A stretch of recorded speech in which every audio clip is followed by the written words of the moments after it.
ನನ್ನ ಪ್ರೀತಿಯ ಗೆಳೆಯರೇ, ಸರ್ಕಾರಿ ನೌಕರರೇ, ನಿಮಗೆಲ್ಲರಿಗೂ ನರ್ಸಿಂಗ್ ವ್ಯೂಸ್ ಕನ್ನಡ ಯೂಟ್ಯೂಬ್ ಚಾನಲ್ಗೆ ಸ್ವಾಗತ ಸುಸ್ವಾಗತ.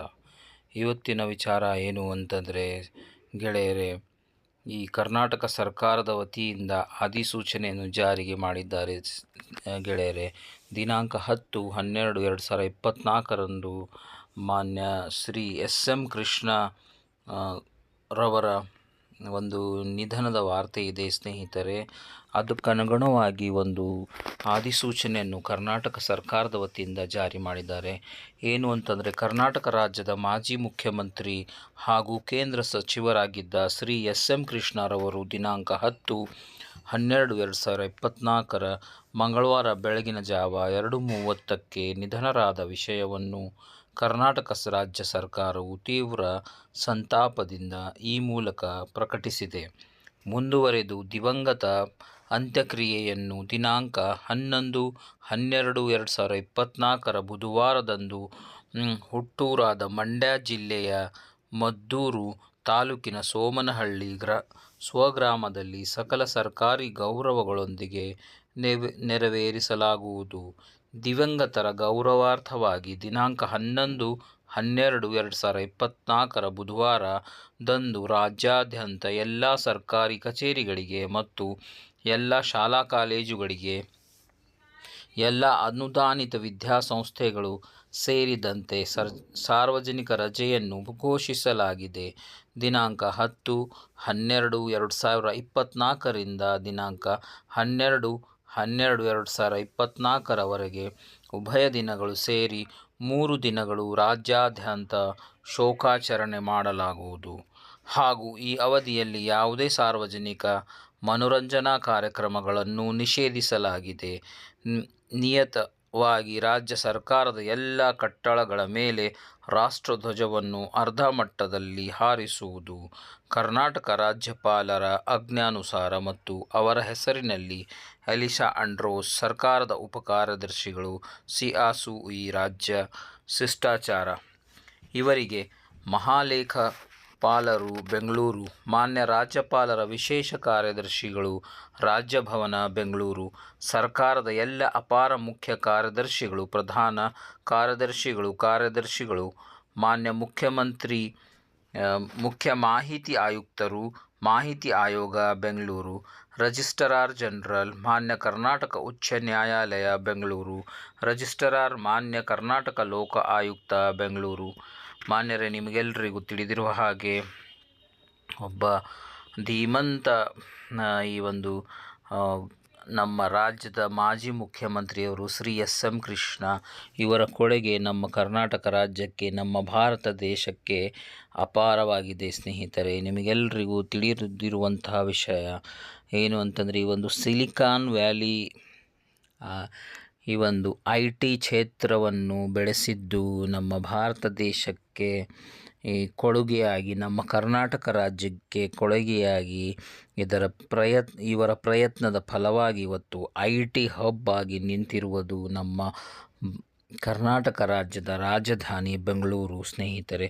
ಸೊ ಬನ್ನಿ ನೋಡೋಣ ಇವರ ಸಾಧನೆಗಳು, ಇವರು ಏನೇನು ಮಾಡಿದ್ದಾರೆ, ಯಾವ ರೀತಿ ಇವರ ಒಂದು ಸಾಧನೆಗಳು ನಮ್ಮ ಕರ್ನಾಟಕ ರಾಜ್ಯಕ್ಕೆ, ಭಾರತ ದೇಶಕ್ಕೆ ಸಲ್ಲುತ್ತದೆ ಎಂಬುದನ್ನು ಒಂದು ನೋಟವನ್ನು ಹರಿಸೋಣ ಬನ್ನಿ ಸ್ನೇಹಿತರೆ. ಗೆಳೆಯರೇ, ಎಸ್.ಎಂ. ಕೃಷ್ಣ ಕರ್ನಾಟಕ ಮುಖ್ಯಮಂತ್ರಿಗಳು. ಇವರ ಪೀರಿಯಡ್ನಲ್ಲಿ ಆದಂಥ ಕೆಲವೊಂದು ಸಾಧನೆಗಳ ಅಣುಕುಗಳು ಇಲ್ಲಿ ನೋಡೋಣ ಸ್ನೇಹಿತರೆ. ಆಮೇಲೆ ಇವರ ಚಿಕ್ಕ ಒಂದು ಇತಿಹಾಸವನ್ನು ಅರೆಯೋಣ ಬನ್ನಿ. ಎಸ್.ಎಂ. ಕೃಷ್ಣ, ಸೋಮನಹಳ್ಳಿ ಮಲ್ಲಯ್ಯ ಕೃಷ್ಣ, ಜನನ 1937, ಮರಣ 2024. ಕರ್ನಾಟಕದ ಹಿರಿಯ ರಾಜಕಾರಣಿಗಳಲ್ಲೊಬ್ಬರು. 1999 ರಿಂದ 2004 ರವರೆಗೆ ಕರ್ನಾಟಕ ರಾಜ್ಯದ ಮುಖ್ಯಮಂತ್ರಿಗಳಾಗಿದ್ದರು. ಮಹಾರಾಷ್ಟ್ರ ರಾಜ್ಯದ ಮಾಜಿ ರಾಜ್ಯಪಾಲರಾದ ಇವರು ಕೇಂದ್ರ ವಿದೇಶಾಂಗ ಸಚಿವರಾಗಿಯೂ ಸಹ ಕಾರ್ಯನಿರ್ವಹಿಸಿದ್ದಾರೆ. ವಿದ್ಯಾಭ್ಯಾಸ ದೃಷ್ಟಿಯಿಂದ ಕರ್ನಾಟಕದ ಅತ್ಯಂತ ಹೆಚ್ಚು ಸುಶಿಕ್ಷಿತ ಮುಖ್ಯಮಂತ್ರಿಗಳಲ್ಲಿ ಕೃಷ್ಣ ಒಬ್ಬರು. ಇವರು ಬಹುಕಾಲ ಕಾಂಗ್ರೆಸ್ ಪಕ್ಷದ ಸದಸ್ಯರಾಗಿದ್ದರು. ಬದಲಾದ ರಾಜಕೀಯ ಸನ್ನಿವೇಶಗಳ ಕಾರಣ ಮಾರ್ಚ್ 2017ರಂದು ಭಾರತೀಯ ಜನತಾ ಪಕ್ಷದ ಸದಸ್ಯತ್ವವನ್ನು ಪಡೆದರು.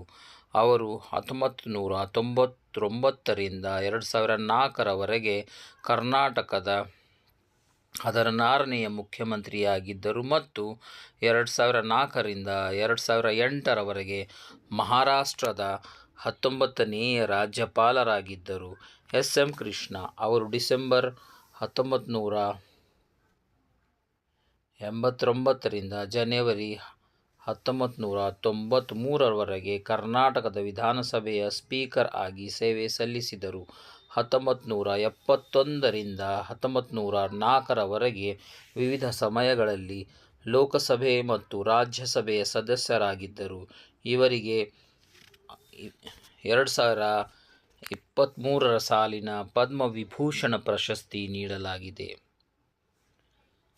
ಎಸ್. ಎಂ. ಕೃಷ್ಣ ಇವರ ವಿದ್ಯಾಭ್ಯಾಸ ಬನ್ನಿ ನೋಡೋಣ ವೀಕ್ಷಕರೇ.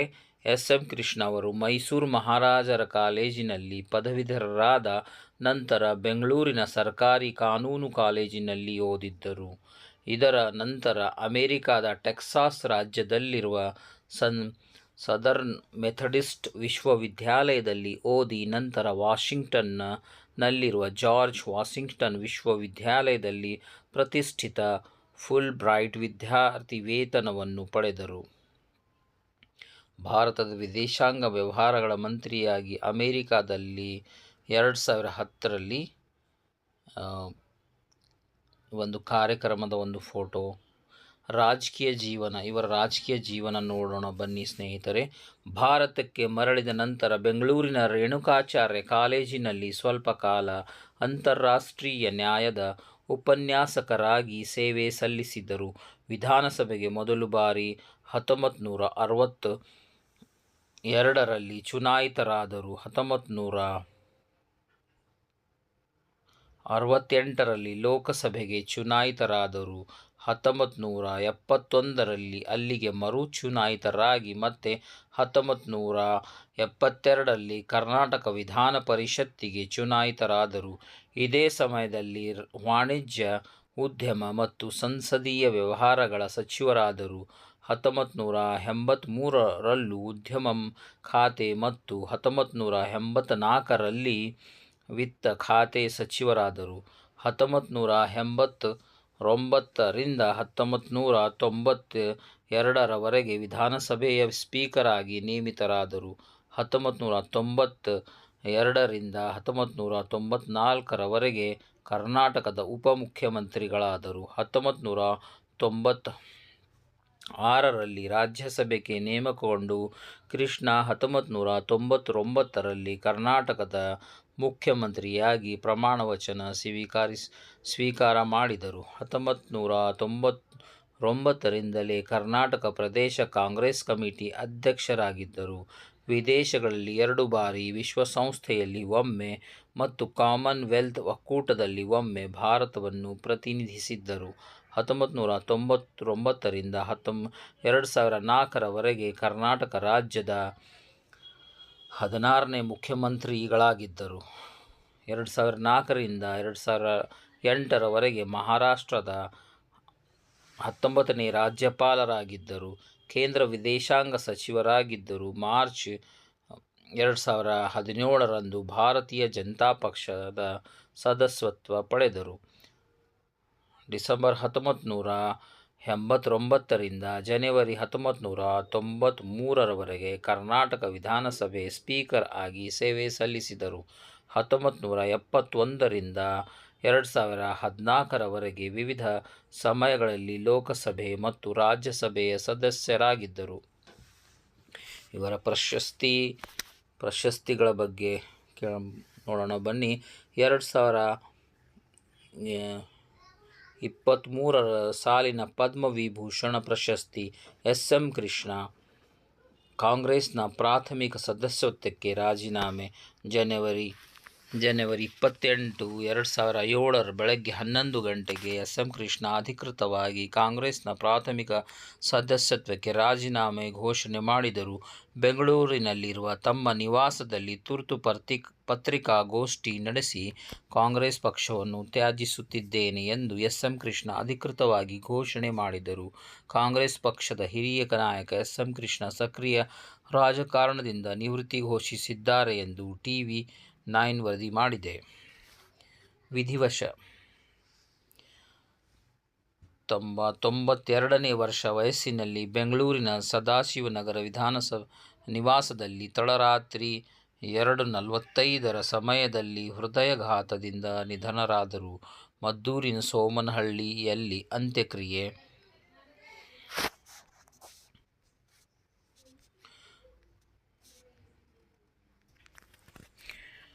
ಶ್ರೀ ಎಂ ಕೃಷ್ಣರವರ ಒಂದು ಟೆನ್ಯೂರ್ ತುಂಬಾ ಒಂದು ಒಳ್ಳೆಯ ಟೆನ್ಯೂರ್ ಆಗಿತ್ತು ಸ್ನೇಹಿತರೆ. ನಮ್ಮ IT ಜಗತ್ತು ಅಥವಾ ಸಿಲಿಕಾನ್ ವ್ಯಾಲಿ IT ಸಿಟಿ 10ನೇ IT ಸಿಟಿ ಎನ್ನುವಂಥ ಹೆಗ್ಗಳಿಕೆ ಬೆಂಗಳೂರಿಗೆ ಬರಲಿಕ್ಕೆ ಕಾರಣ ಕೂಡ ಈ ನಮ್ಮ ಎಂ ಕೃಷ್ಣರವಾಗಿದ್ದರು ಸ್ನೇಹಿತರೆ. ಸೊ ಅವರಿಗೋಸ್ಕರ ಈ ಒಂದು ಶೋಕಾರ್ಪಣೆಯನ್ನು ನಮ್ಮ ಕರ್ನಾಟಕ ರಾಜ್ಯ ಸರ್ಕಾರವನ್ನು ಮಾಡಿದೆ. ನಮ್ಮ ಸರ್ಕಾರಿ ಕಚೇರಿಗಳ ಎದುರಿರುವಂತಹ ನಮ್ಮ ರಾಷ್ಟ್ರಧ್ವಜಗಳು ಅರ್ಧಕ್ಕೆ ಹಾರಿಸುವಂತೆ ಘೋಷಣೆ ಮಾಡಿದೆ. ಮತ್ತು ದಿನಾಂಕ 11/12/2024 ರಂದು ರಜೆ ಕೂಡ ಘೋಷಣೆ ಮಾಡಿದೆ ಸ್ನೇಹಿತರೆ. Thank you for watching nursing views Kannada YouTube channel.